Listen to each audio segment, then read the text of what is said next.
we would kick off this series of calls by inviting somebody from the DfE Sustainability Support for Education resource hub. And so we are delighted to have Lizzie here with us, who's actually from TPX Impact. I'm sure she'll tell you more about that, but they are commissioned by the DfE to support the hub. And Lizzie is going to give us, tell us all about what's happening there and how you can access the resources or indeed submit resources. So I'd like to hand over to Lizzie. May I just jump in there, Siobhan? And also, thank you for introducing us. Given that we're a sort of mixed bunch of people, might be really helpful for us, actually, if everyone could please just put their name and their professional role in the chat, and perhaps anything you're hoping to get out of this session, or what brought you here in the first place, just so we can get a sense of who's here and tailor the breakout groups later as well. Yes, thanks. Thanks for mentioning that, Louise. It would be great to know, because we get a feeling that we've got teachers and perhaps resource providers or mental health professionals as well on the call. So it'd be great for us to know and give us an idea of why you're here and what you hope to get out of it. That would be brilliant, and where you're from. Thank you. I'll hand back over to you, Lizzie.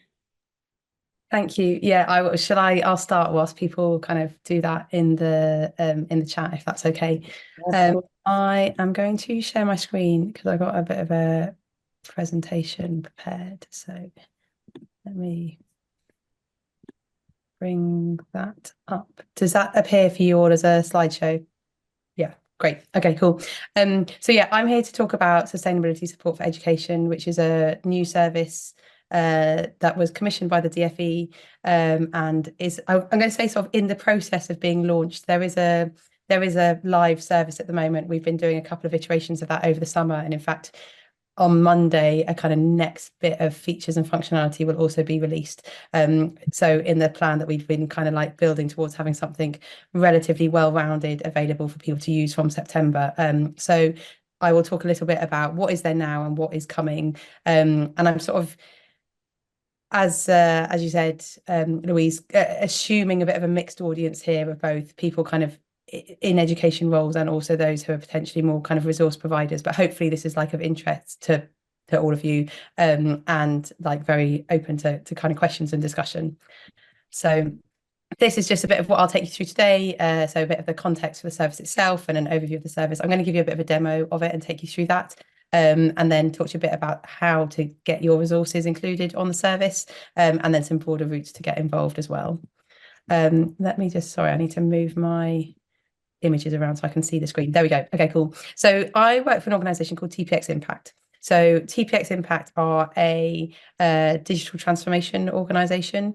We do a lot of work with the public sector, but we predominantly, our kind of capability is in design and tech. We also do work around kind of like organisational design, change, these kind of things. But we work with two partners on this project, or are working with. One is Blue Marble, who are an environmental management consultancy, and the other is United Learning, who are obviously a very big education trust in the country. Multi-academy trust. And so together as a partnership, we have developed and built this service. The commission from DfE was about providing space or a place to help education settings to access the wealth of resources that are available. And we, as part of this process, did a range of kind of user research to understand what some of the challenges are for people working in education settings to make progress on their sustainability journey. And we kind of used a lot of that to think about how we design the kind of both the proposition as well as like the flow and the navigation through the service. So that is what I'm going to take you through today. So the kind of overarching background context to this is that all education settings are required to appoint a sustainability lead and to produce a climate action plan by 2025. So that is a sort of a requirement issued by the DfE.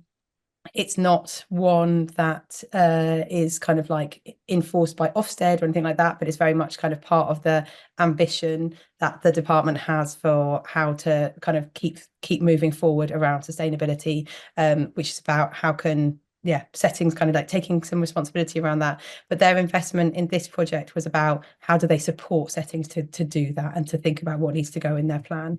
And so this service is very much designed to help settings to both sort of identify what their priorities are in order to produce that plan, but then also to think about how to access like resources that help them implement those priorities.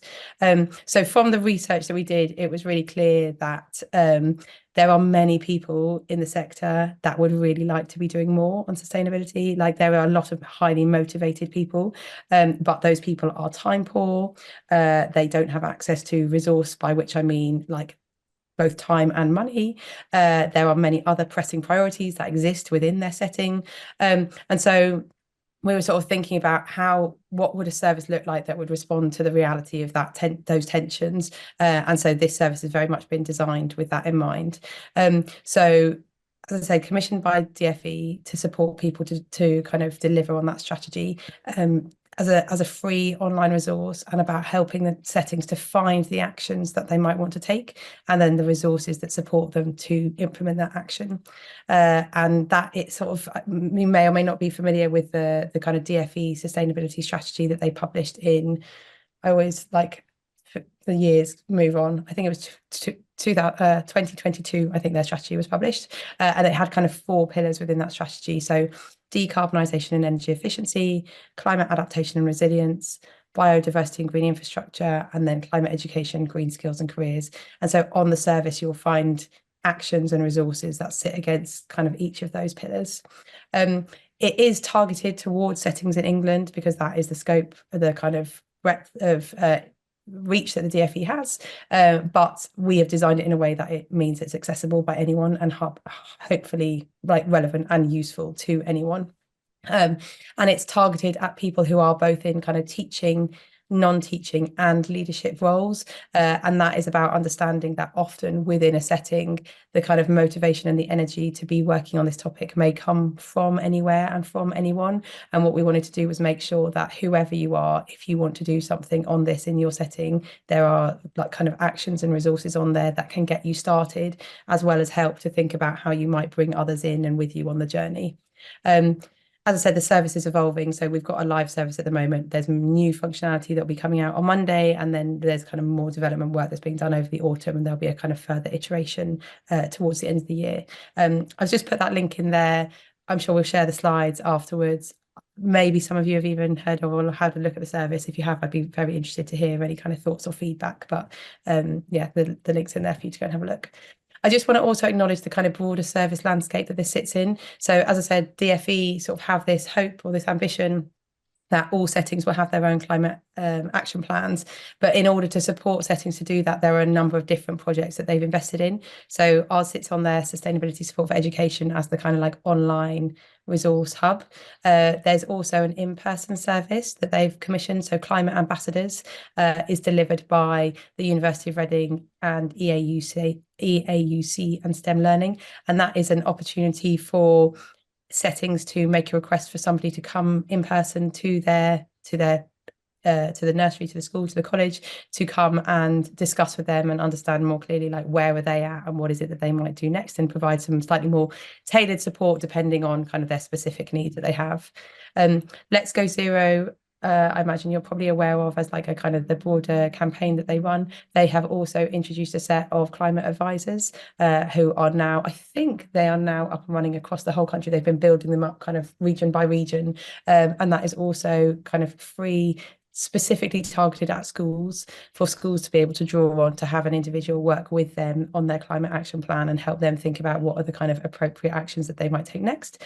And then the final one in here to reference, funded by the DfE, is the National Education Nature Park. So this is a kind of much more specifically around biodiversity and climate science, and about supporting education settings to effectively against an ambition of having all settings together to create a national nature park. And so working with students to map the boundary of their setting, of their site, to look at the biodiversity within that, to think about how they can cultivate greater biodiversity. So it's a really nice project. And if you haven't heard of it, well worth going and having a look. That launched, in fact, in October of last year, so has been running a bit longer. And so, yeah, a kind of a more kind of developed program of support that's available there and worth having a look at. I should say on the other two, as I said, Let's Go Zero, those climate advisors have been starting to engage with schools over the last term or so, and climate ambassadors has been predominantly to date have been recruiting people to be the ambassadors, and they are now kind of available for schools to reach out to them to ask to have somebody come and see them. So as you can see, like the DfE are kind of trying to make support available to settings in a range of different ways.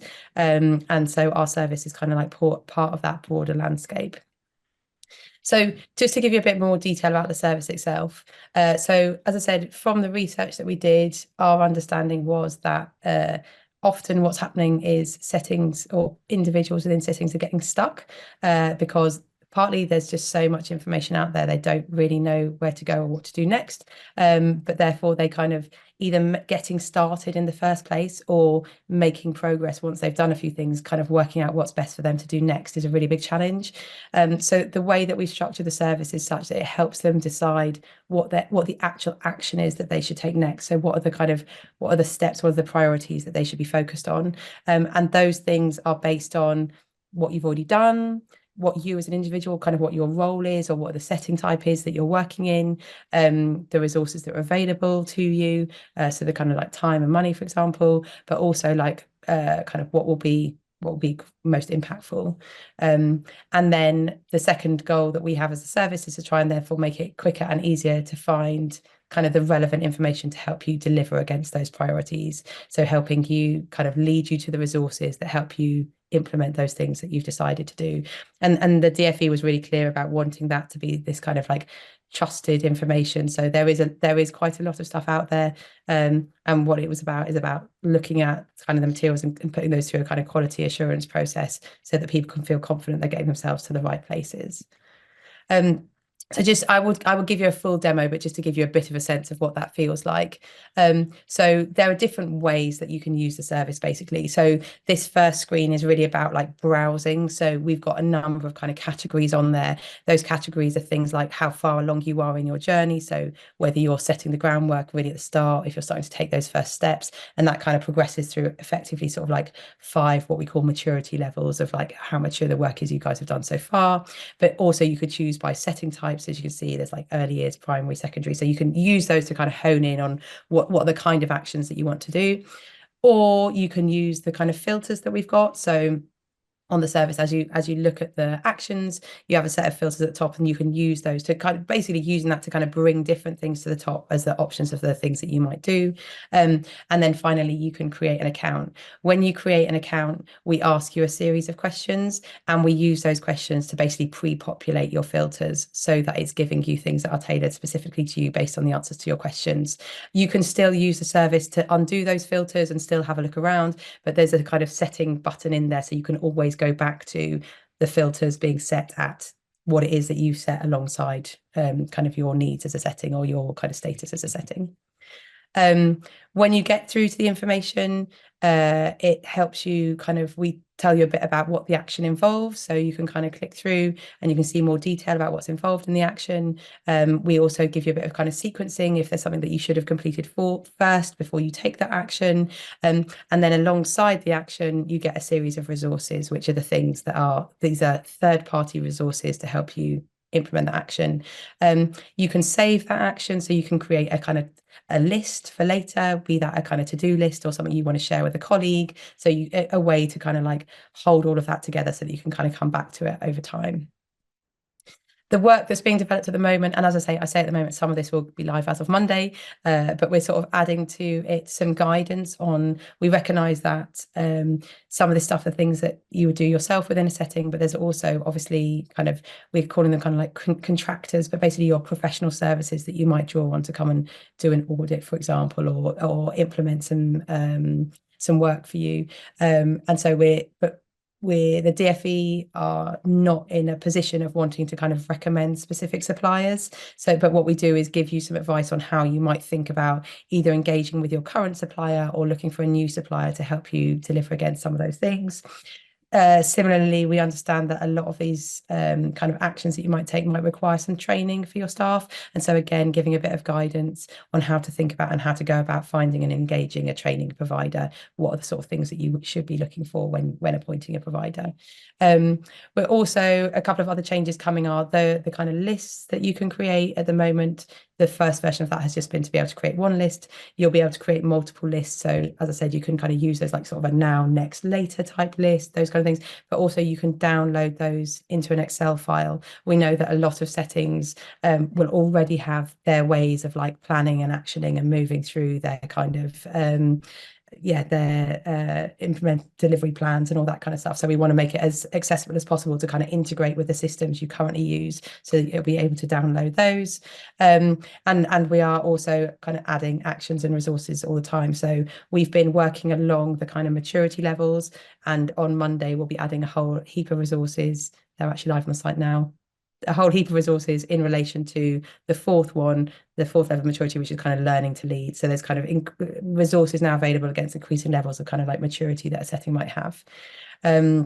And something that won't come on Monday, but will be coming later in the year, is we're looking at ways that we can do better at kind of facilitate learning across peers, because we know that that's something that's really important to settings, is the ability to understand the learning and experiences of others who've been implementing things like them, and understanding not just like, yes, those kind of resources, etc., are very helpful, but understanding the kind of challenges or hacks that people found in doing certain things and being able to share that back across with their peers. So looking at ways to facilitate more of that.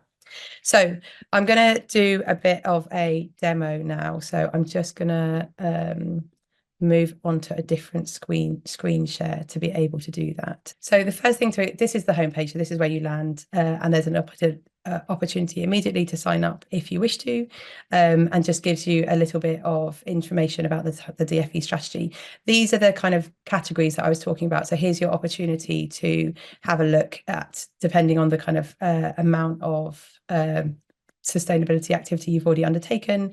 Like these are kind of these increased, so advanced options would be for those who have really kind of gone a long way and are looking for what to do next. But for many, we understand these kind of first two will be the majority of settings, will be in this kind of really those kind of initial steps of like setting the groundwork and getting the basics in place, and kind of starting to actually kind of take some actions.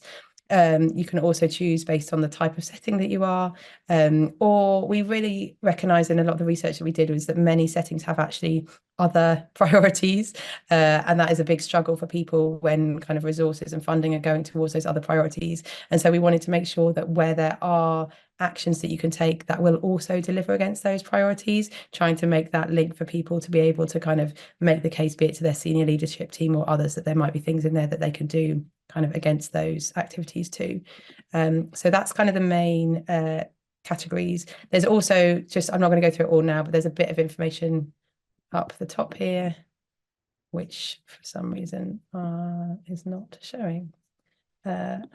There is a tag at the top that says about us, which you normally see. I don't know if it's because the way my screen is showing that's not visible right now. I can come back to that later because I'm sure it will come up. So if I was to click on one of these subcategories, where that takes you to is, sorry, I think I'm getting like the mobile version. I'm just going to stop my screen share and share again because it's showing a bit strange. 1 second. So this is what I was describing before, that you get these kind of filters at the top. So this is, again, you can see similar kind of things there, but you can select them at the same time. So instead of just going into generally stuff available for primary or generally available for kind of these different stages, you can look at, okay, I want to be at this first level. Actually, my role is that I'm in the leadership team. My other priorities are around long-term costs. So you can kind of do that and then apply these filters. What that takes you through to is, this is what I was calling an action. So you see these actions here, and I've obviously gone somewhere too specific. So there's one main thing that you should be doing next, but that will then take you through to what are some resources that can help you understand sustainability funding opportunities. When you click through to one of these resources, this takes you to a third-party site. So that's worth, I'll kind of reference this a bit more later when we talk about the resources. Whilst we're signposting to the resources, we're not hosting any of the resources on here, as in we're not kind of like bringing the content across into the service. It's very much about taking people to the site where they already exist. So the other thing to show you on here is that you, let's go back to the home. When you go onto a sort of an indicator page, here we go. If I click through onto this first action, create a sustainability working group, it gives me a bit more information about it. And as I said, then you see the resources. You can see a bit more information against each of those resources. So this is a template. So we've taken a working group that someone else has used and suggested this is something that you might use to think about how you populate that, to think about how you do your own working group. Or there's sort of more like guidance documents. In others, you'll find that there'll be things related to kind of like strategy documents from the government or other kind of types of resources that be available. They're marked whether or not they're free, but this one, although it's free, you do have to have a login. So we just want to make really clear to people that when you click through, you might still find yourself at a place where it's asking you to kind of create an account to be able to see the resources. So it's just to make you aware of that. So we're not sort of, sending people down rabbit holes, but when you get to the resource itself, it's free. So we just want to make that clear to people. Also, thinking about the action itself, just a bit of information about, whether or not this is a one-off action or whether or not it's something that will take a lot of time, will be something that will be kind of repeated over time. And again, what the kind of costs associated with that will be. This is what I was looking for before. So there is just a bit more information about both how we find the resources and also what the process is for kind of like quality assuring those resources. So any of you in particular interested around submitting resources, worth just having a quick look at that. Again, I'll talk about it in a bit more detail about, but the kinds of things we're looking for when we're looking for a resource. So if I go back to home, the other thing to show you really is about the login process. So as I said, if you're a setting, you can log in and put in information about,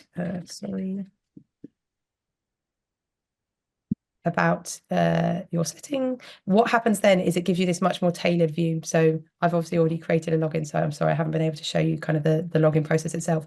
But now I've told it what role I play in my organization, and now it's giving me resources or actions that directly relate to things that I think I said I was a governor. So these are things that will be like directly relevant to me in my role as a governor.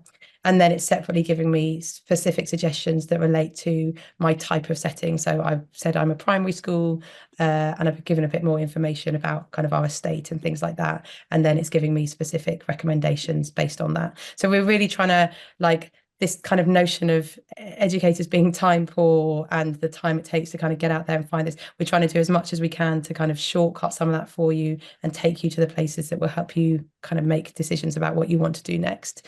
I'll just show you as well, in my login, I can actually add more than one setting. So this is the setting I've currently added. I can add further settings if I want to. When I then do my search, as I mentioned before, I've got my setting here, my setting appears, so I can automatically calibrate my filters.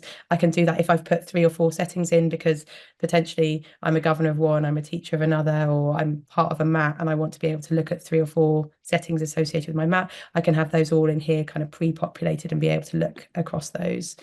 The other thing to show you on the login is that I mentioned it before, but I could sort of save those actions that I was interested in. We're really aware that as you kind of go through the service, there's plenty of things that you might find, and because you've been using filters and things, it can be hard to kind of come back to them. So being able to save those to make sure they're ready for you to be able to come back to. And as I said, what we'll release on Monday is a way to have these as like separate lists that you can then download and integrate into your systems and your ways of working. I'm just going to leave it there at the demo for now, but I'm really happy to kind of come back to any details on that or look at it again if anyone wants to later. I've just got a couple more things that I'll cover back in the slides, if that's okay. So as I pointed out, the whole service is powered by third-party resources, and that was the ask from DfE, was to say there's all this information out there that's really useful for settings, but how can we help them find it? How can we make it accessible to them? And so I guess the the kind of framework we've created is about the actions that help them prioritize what they want to do, but the resources are very much about kind of amplifying what already exists and what's already out there. They are all associations with the actions, and those actions fit within the 4 pillars of the DfE strategy. So that's how we're sort of, the kind of roadmap, I guess, that fits in those set of actions. We, and I didn't actually highlight that as we went through the demo, but there are a number of actions against which we don't currently have any resources. And that's partly because there just aren't resources that exist at the moment. And so some of what we want to do over the next sort of like 12 to 18 months is to work with people to identify who, like, where might more resources be coming from, or like people like yourselves who are trying to support education settings but recognize that not all the kind of information or tools are yet kind of put together in a way that's accessible for them. So very much looking to work with people to kind of fill some of those gaps. I think the other things that we're really hearing as we talk to education settings is there are some kind of, there's quite a lot of generic support out there, but actually for some more tailored and more bespoke advice, which kind of works potentially for an early years setting or is more relevant kind of for an SEND setting, some of those type of things. In the energy side of things, it's much more about whether or not you own your building or whether or not it's leased. There's some of these kind of issues that mean that you just need to approach some of these things a bit differently. So what we want to do is make sure that, like, all the actions have resources against them, but equally over time, they're more kind of tailored and specific so that whoever you are as an education setting, there's something on there that really talks to your needs.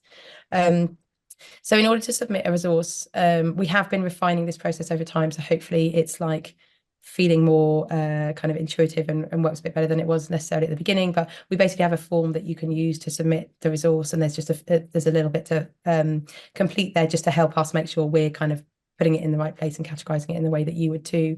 Once it's been submitted, we have kind of experts in the field of sustainability and education, and they look at the resource and they go through it against on that bit of the site. It kind of showed you the kind of categories against which we're considering it, which is firstly about relevance. So effectiveness. So is the resource effective at helping them deliver the action? There are a number of really good resources out there, but which are actually just really quite generic. And whilst they're helpful, kind of more of a background position for a setting, what we're really trying to do is help them like take those actions and move forward. So we're looking at resources that are really effective in helping them deliver on some of those actions. We look at whether the resource is easy to understand, like does it make sense for an education setting to be able to kind of, is it using technical language, all of those kind of things, like is it accessible? We also look at its relevance. So there we do actually have a number of resources on there that are potentially written for a different audience, so an international audience, or have been written maybe more from there's some stuff on there from like historic England, for example, but they are all, we despite that, we're really clear that they are useful and helpful to education settings. Like not all of this kind of field of sustainability has been specifically thought about and addressed by people who are within the sector. So we're also trying to draw on the best of other places that is still relevant and usable for the sector. So yeah, there's a form there. If you have any questions about that submission process, do let me know. As I said, we're also like, over time, it's becoming much clearer where there are gaps in some of that. And if you have resources that you think could be useful to fill those gaps, do feel free to kind of like say, and Louise, we've been having this conversation, haven't we? Like there's an action that you have here, and I think I've got a resource that could be helpful for that. Like we're really happy to kind of go into that exchange together. Just a slight plea, like as I said, all the resources are linked out based on the URLs that you provide. So if you are moving things around on your own website, those kind of things, do let us know, because obviously we want to be able to maintain the kind of navigation for people to get to them. I'm not going to go into these in detail now, but I will share the slides. This just gives a little bit more detail on those other projects that I mentioned earlier, just to make sure people are aware of them. And then the final thing really was just to talk a little bit about how you can get involved. So yeah, like for those of you in the sector, we'd love you to like go and use the service, have a look, make use of it, see what it can do for you. If you're a resource provider and you've got something that you think you want to kind of make more available to a wider audience and you think it kind of fits, then do submit it. We'd love to kind of feature it on the service. We have got a short feedback form that's live on the web, on the page. There was a kind of banner at the top there. You can use that to give us feedback. Like we've been, part of the reason we've been like gently launching features over the summer is in part because we want to hear and understand how people are using the service and be able to iterate it as a result of that. And then finally, if you kind of work or volunteer in an education setting, we have got an advisory group who are being just like a bit more involved over the next few months in doing some slightly more more involved feedback about how they're using the service and what we can learn about that kind of user experience.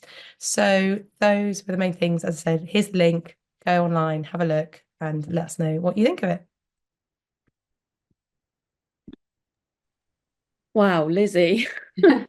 That was Thank you so much. Thank you so much. That was a whistle-stop tour, and it's so comprehensive. And it looks like a massive kind of undertaking that your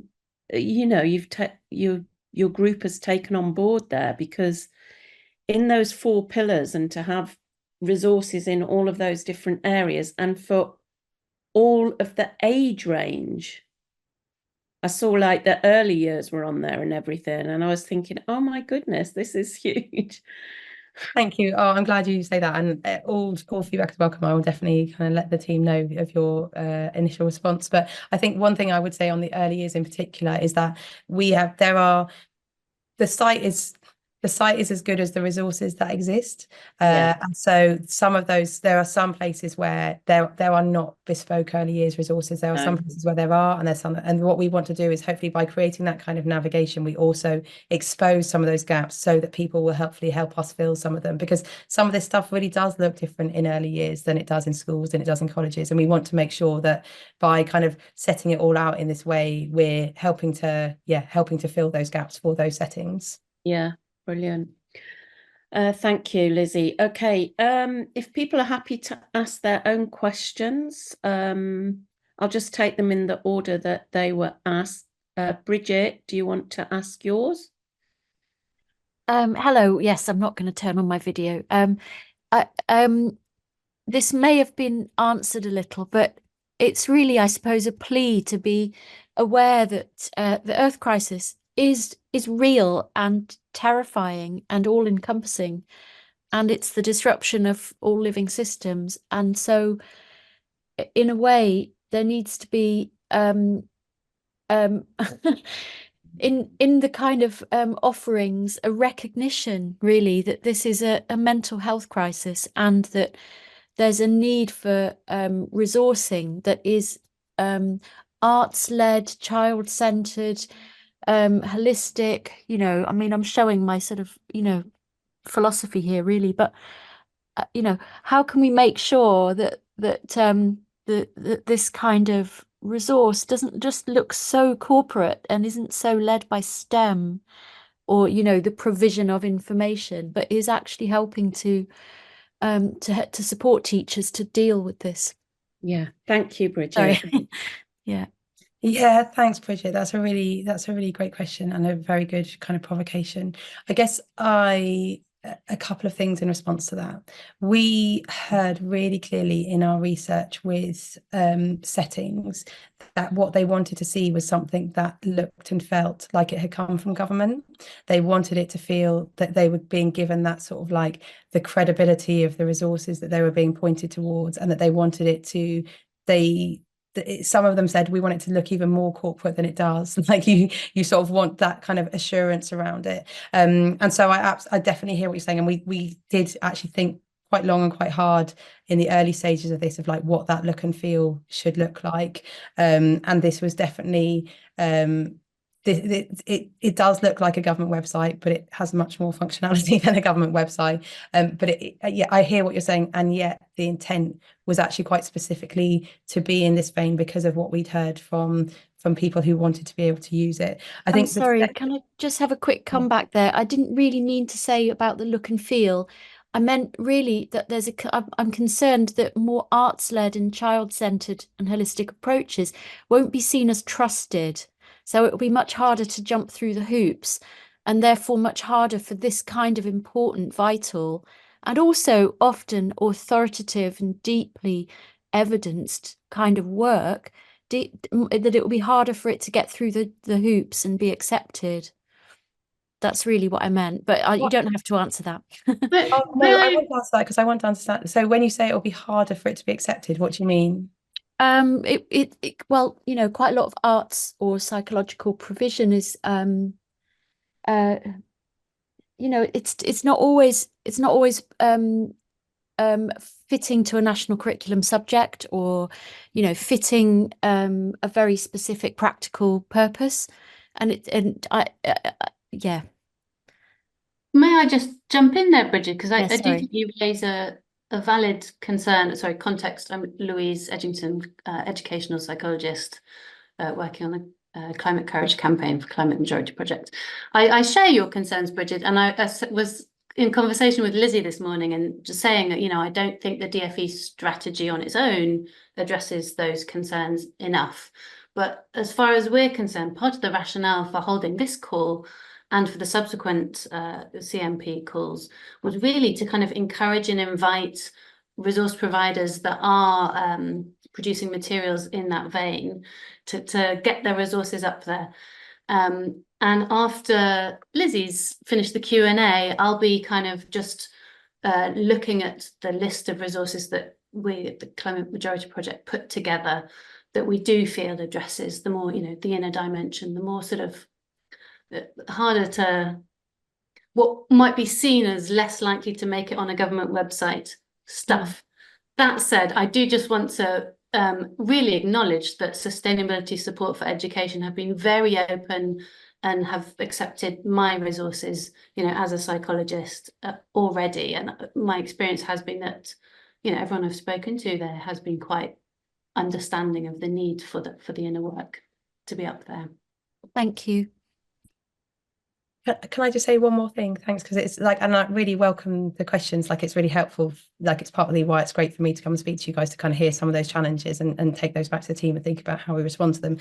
I guess the one thing, and I know you're not specifically talking about necessarily teaching resources or teaching materials, but we've been specifically asked not to cover kind of classroom-based materials, and I'm sure you're talking about stuff that's kind of beyond that, but it's also, I just want to be clear that that's also kind of not in scope for what's in the site. And I imagine that quite a lot of this, like at least some of the stuff that you're talking about, probably does fall more into that category.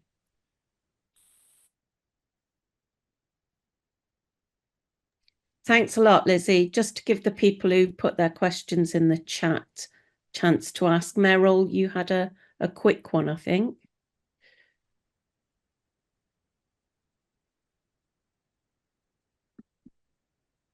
Maybe she's not there. I can ask for her. I can read out some of the questions if you wish. Yeah. Is there anything on the hub that covers climate justice or supports climate action in how to lobby the government? I was quite interested in that as well, Lizzie, because you did actually mention action a few times in terms of, you know, the resources and the actions that will follow. So I was quite interested in that as well. But on the other hand, Lizzie, I do just want to say, we know that you're not the sort of font of all knowledge about the whole site and everything that the DfE is doing. So thank you for taking the questions. No, I'm very happy to take the questions. And yeah, because I think we also, I mean, just to acknowledge the role that we play as like a provider of the service, like we've designed and developed the service for DfE, but we're obviously acting within the brief they've given us of what they're looking for. And we've sort of, our role is always to like stretch and challenge that brief based on our understanding of what's required and what's needed in the sector to help people to do the work that they need to do. So climate justice isn't covered in there, and that is basically because of like it's not really covered in the sustainability strategy for the department, and so it's more as I said, like that you saw kind of the types of actions they're in there around like biodiversity, decarbonisation, etc. There's not a stream in there, as it were, around climate justice. In terms of how to lobby government, it's not only that we'd have some interesting questions with our commissioners if we were including a lot of stuff on how to kind of lobby government. Like, obviously, as you try and make changes in your setting, you may hit upon stuff where you say, we're really restricted in what we can do here because of the regulations implemented by government. And like, if we can be a conduit to surface some of those things and share them back with the DfE, we would love to support and help be carriers of that message. But in terms of like, is the service currently carrying resources that kind of equip you to lobby the DfE? Like, no, that's sort of not quite really the like. I do like the sort of undercurrent there of like providing feedback that you will then feed back, and we will be able to sort of kind of get to the DfE in that way. Yeah, and it's more that we're sort of on behalf of the DfE, we are getting to have plenty of conversations like this. Yeah. And if we're hearing information, we're not going to sit on that information. We want to feed that back to them. So I'm sort of not saying use us as like a messenger service, but I guess I'm saying is like part of our job in what we've been commissioned to do is to listen and to make sure those messages are being surfaced to the department. Yeah, okay. So Les, you had a couple of quite sort of practical ones, I think. Yeah, thanks. It's really helpful to get a sense of the scope of what's been produced so far. It looks really good. I think it's also good, to hear some of the questions and the challenge. So yeah, one of my questions was about accessibility. Is it aimed purely at schools, excuse me, and institutions, or is it accessible to anybody? Because I can imagine there's a much wider group of people that would be interested to get a feel for the whole area, particularly people who may be considering becoming climate ambassadors. Is it something that anybody can sign up to, or is it restricted to schools and institutions? Yes. Just on that, Lizzie, Sam asked, can several members of staff from the same school share the same registration? Yes. So although we were asked to build something for education settings, we wanted to make sure that really the functionality was available to anybody. So that's why it's really intentional that like anyone can go on and use it. To create a profile, you do need to associate with a setting. And that's because that's you put in the information, and the I guess the benefit of having a profile is that it allows you to kind of like put in the details of your setting and do search on that basis. So so the kind of the non-logged in version is very much available to anybody. We're working really closely with the climate ambassadors, and I can see a few people here have said they're STEM learning ambassadors, which is great, and maybe some of you are interested in becoming climate ambassadors.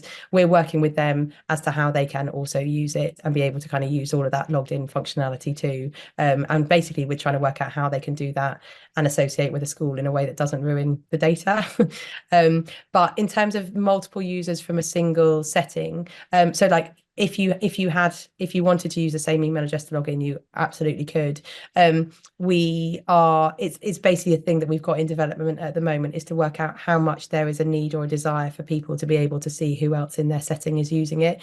Our assumption is that most people have planning and kind of planning processes and systems that they already have and that they already use. And this is about creating or like giving access to more information and stimulus and ideas that they would then kind of pull in. Like, we wouldn't expect people to make their to-do lists and their time plans, etc., sort of on the service. We thought that building all that functionality is probably a bit redundant when people already have very much their tried and tested processes for their governance and their decision making and all of those kind of things. So what we wanted to do was make it compatible with that rather than trying to create something new. But what that means is that largely we expect people to use it to kind of go on and have a look around, take some stuff, probably take it into a conversation elsewhere, come back, look for some more things, rather than necessarily like queuing up things for their colleagues, as it were, sort of on there. But as I say, we are looking at how we can over time create kind of more visibility so that people probably would still have separate logins but might have visibility of what their colleagues are doing. And I think that's particularly the case if you're in a multi-academy trust or if you're potentially in a local authority working with a number of local settings. So it's something that I don't have an answer to now what it's going to look like, but we kind of are looking at what we might need to do to support that. Thanks, Lizzie. My other question was about school's carbon calculator, but I think Patrick's put a link into something which looks really useful that I hadn't seen before in the chat. Yeah, that's the Eco Schools one, and that is the one that we also link to on the service. They released that only a few months ago, but that is the kind of main one available. Great, thank you. Lizzie, I know we need to let you go soon, but can I just fire a couple more? Do you include free service providers information within the resources? I assume yes. I just to be really clear what that means by free service providers, like we link through to resources, but do you mean people who will come and deliver a kind of in-person service? Because that we still I kind of talked a bit before about what we're doing to provide information about how to find those people, but we're not listing specific providers, if that makes sense. Okay. I don't know if that answers the question, or Does that answer the question, Jazz? Yes, it does. Thank you. I have another question, if you don't mind, just about the kind of approach in terms of kind of the climate mitigation section, because the rest of the sections are broke down. Within the climate mitigation section, do you talk about more of a systemic kind of interdisciplinary, intersectional approaches? Because although it's kind of wide stretch between education settings, it might not be comparative with all different pupils from all different backgrounds, all different teachers and professionals from different backgrounds and experiences. So I feel like climate action and education going forward needs to have a more systemic approach rather than breaking it down into these individual sections. Yeah, again, like a really good question. And I think I guess I kind of want to plead like early days in that, like it's a very kind of recent launch of the service, and what we've been doing is kind of building the kind of the core actions, but we over time want to like continue to review those actions and make sure it's the right actions that we've got on there and that we're linking people to the right places. And I hear what you're saying, and I think a lot of our research showed that many people or many settings are really so early on at the start of their journey. We've really focused on those kind of foundational steps of like understanding their own context, getting some buy-in from their stakeholders, those kind of things. And I think some of that kind of more systemic stuff, it's not that it's not important to be laying the groundwork for that early on, but we're sort of like, I think that's something that potentially will kind of build in more in time. I wouldn't say there's a lot on there that talks to that at the moment. I mean, for what it's worth, Lizzie, and forgive me if I'm speaking out of turn, but I would like to just encourage anyone that, speaking to Jazz's question and the earlier question about climate justice, if we do have guidance or some materials that are relevant to Pillar 4 climate education, it is going to be including elements of climate justice and the need to take this intersectional approach. And so I would be like, let's submit it, and if it passes the quality assurance, great. Like, I think we need to be trying to influence, if you will, what's up there, because we all work in this sector, and that's what they're seeking. I really support that, Louise, and I think it's like we're doing a bit of going out and looking for stuff, but mostly we're looking at what things that people are sending to us, and if you've got things that you think are important, then send them over, and we will absolutely take a look at them and see how we can include them. Can I say something that's relevant to that? Yeah, sure.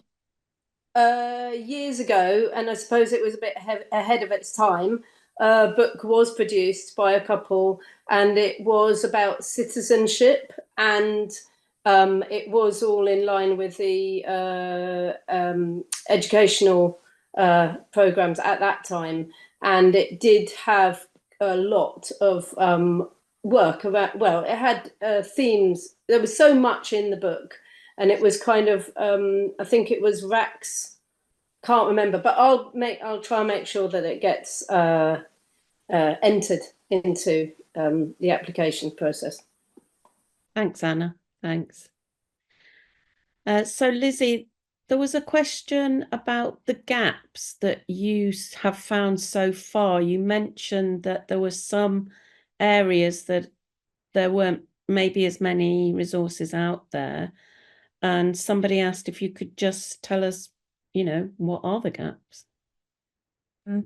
So we are, because we are still like going through the kind of first phase of adding those resources. And as I say, there's a whole set that have just gone live this week on that kind of 4th maturity level, and there will be a whole nother set that will come in the next month or so against that 5th. We've also got a whole backlog of resources that we are still taking a look at. So if I'm honest with you, I don't feel equipped to answer that question to date, because I think we're still early enough on that we haven't got that kind of full lay of the land. We already have a sense that like there is a much greater focus towards schools than there is towards early years, for example. There is a much greater focus towards some of the decarbonisation stuff than there is towards adaptation. We got some of those strong trends in, but I think in a few months' time, I think we will have a fuller sense of that. And we're thinking and kind of looking at how can we build like a dialogue between us and resource providers more broadly to be able to convey some of what we find when we do those assessments. So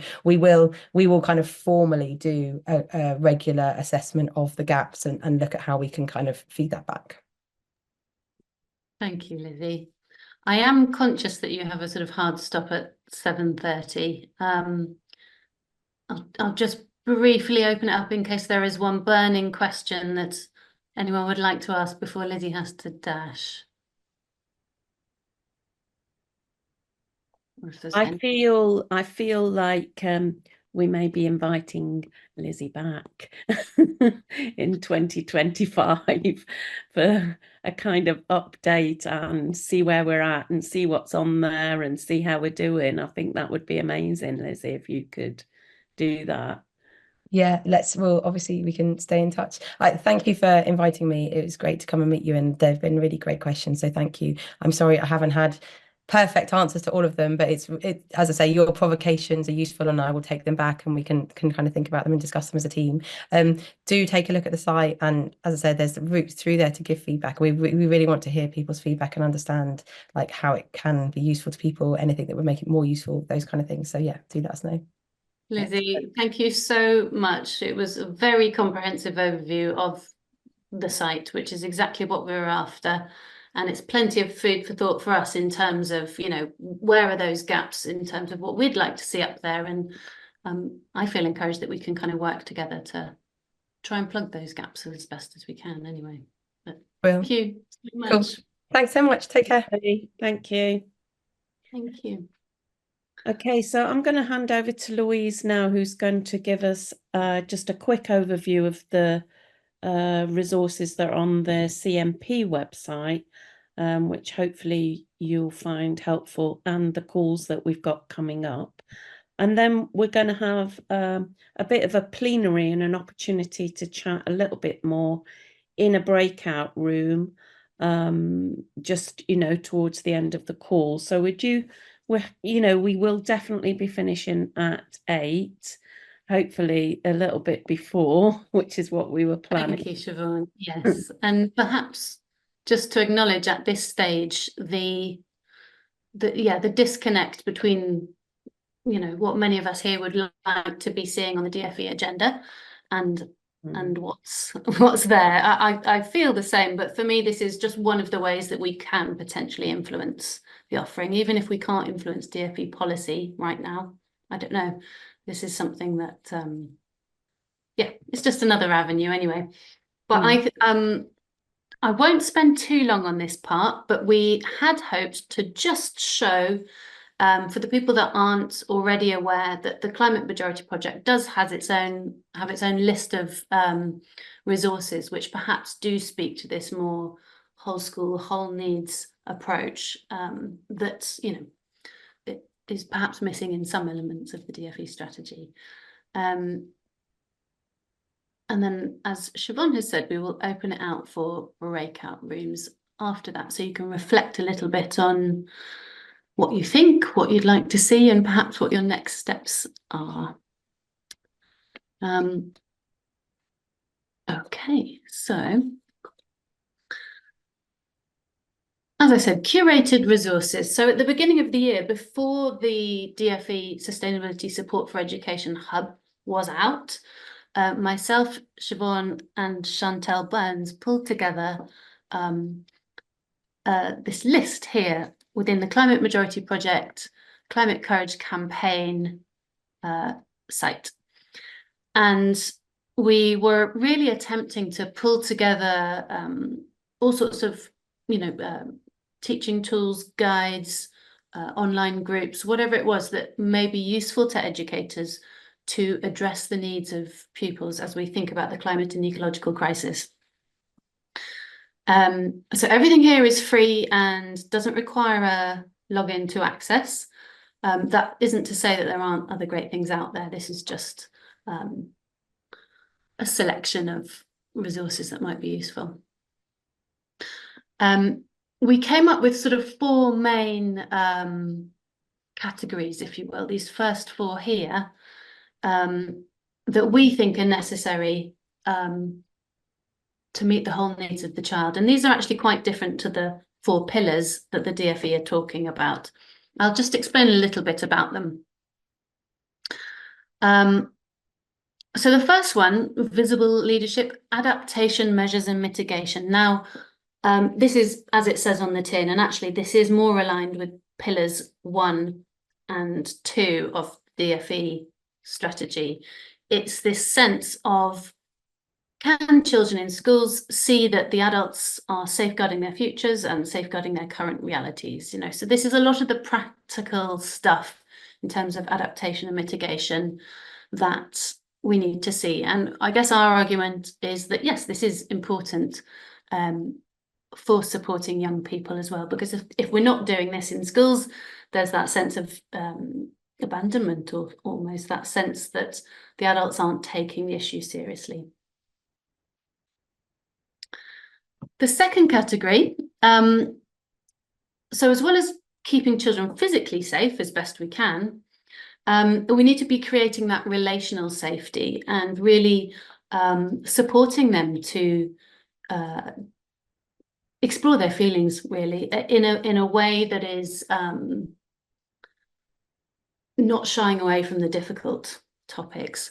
So we have this whole section of inner work and well-being for climate educators and students. It is as important for the teachers, we believe, to be doing their own inner work and having that support and doing their own processing for this, in order that they can be sufficiently well regulated and containing enough to support any difficult feelings that may arise for children. This, for me, is the part that is missing from the DfE strategy and I guess the sort of structure of the Sustainability Support for Education Hub.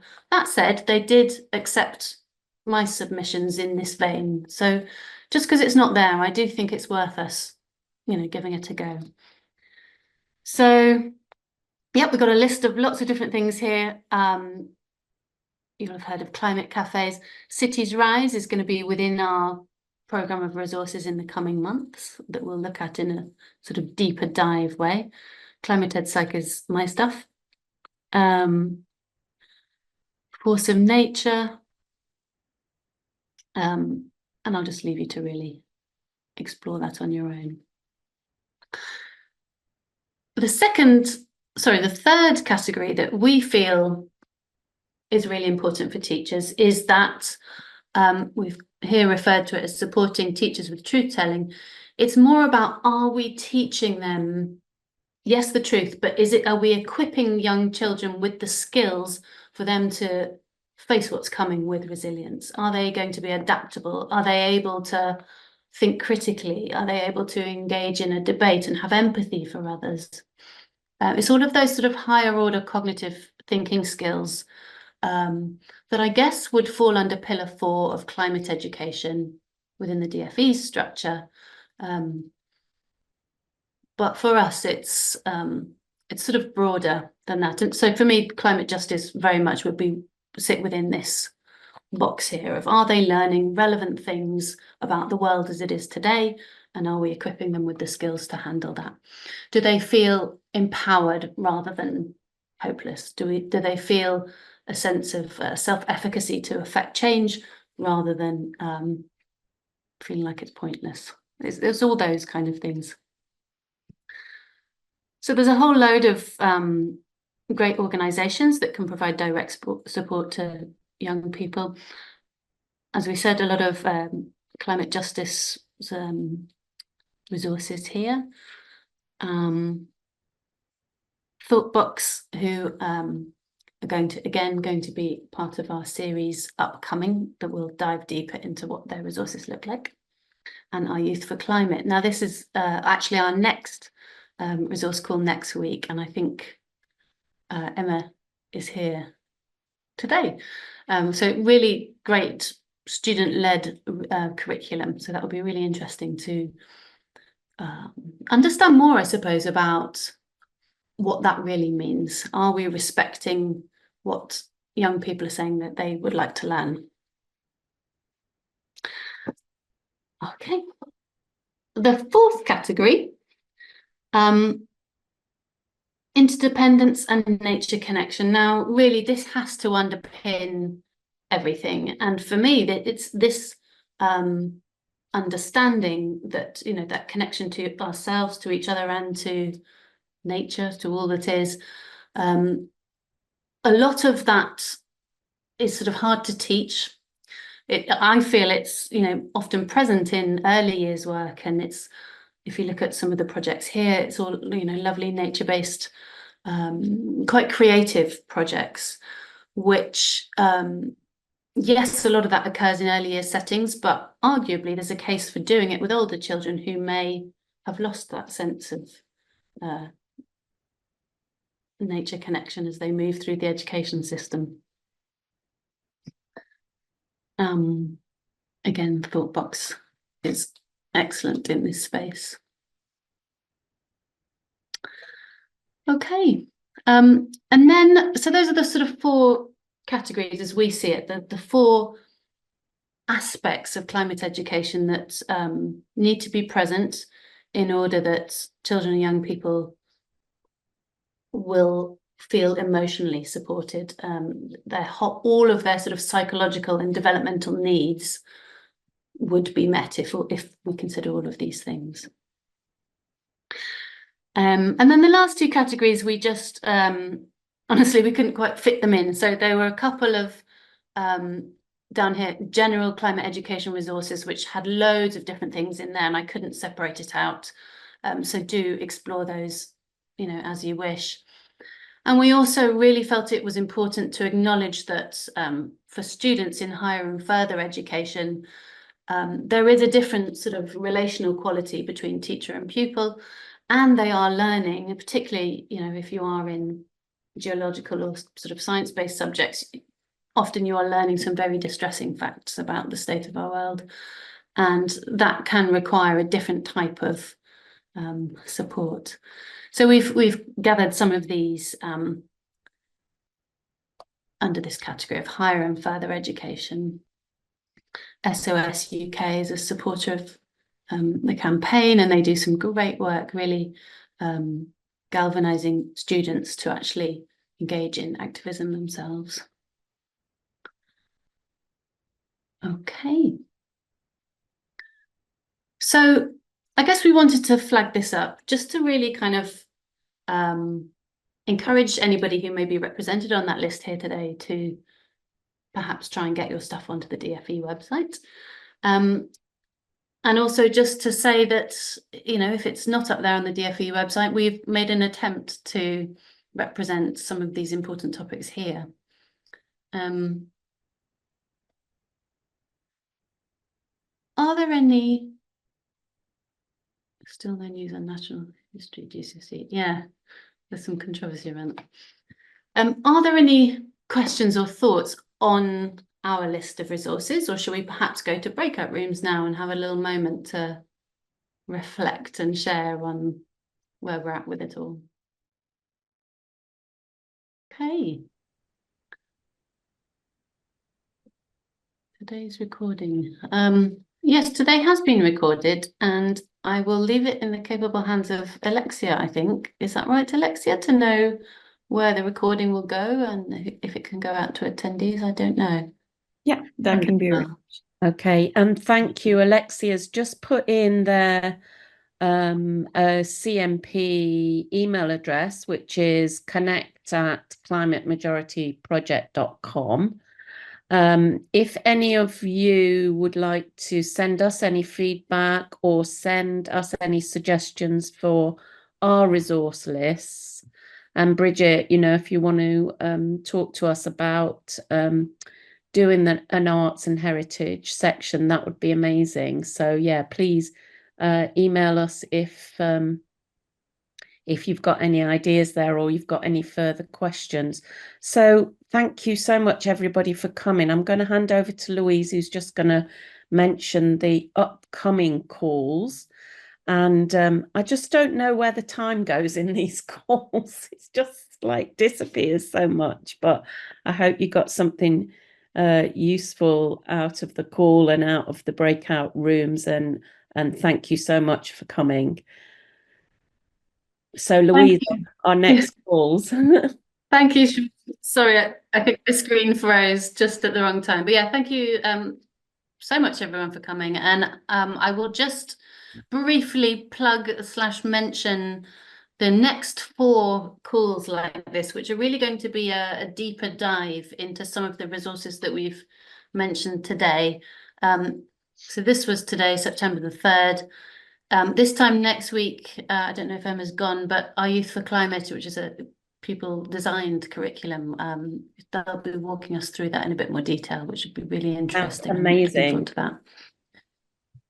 Yeah, Letters to Earth is going to be more of a workshop, actually sort of leaning into more of that sort of creative aspect of emotion processing, which I think will be a really lovely thing to participate in. November the 5th, we have Thought Box. Rachel Musson will come and share some more of the sort of underpinning principles that guide her curriculum, which is very much about sort of interdependence and connection to each other, ourselves, and the wider world. And then December the 3rd, Cities Rise, which I can't claim actually to know too much about, but I'm looking forward to learning more. It seems like a program which is based on mindfulness interventions. So yeah, look forward to learning. So yeah, I think to sign up, actually I'm going to stop showing. I won't claim to know how to sign up, but I'm sure the information is in there. Here we go. Do we need to sign up for each session individually? Yeah, I think so.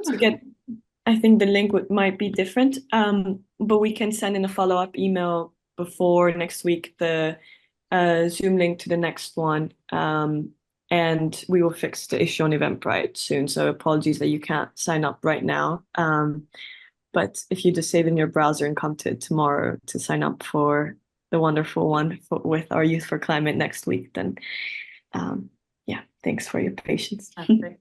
Thank you so much, everybody. Have a nice evening. Keep up the great work.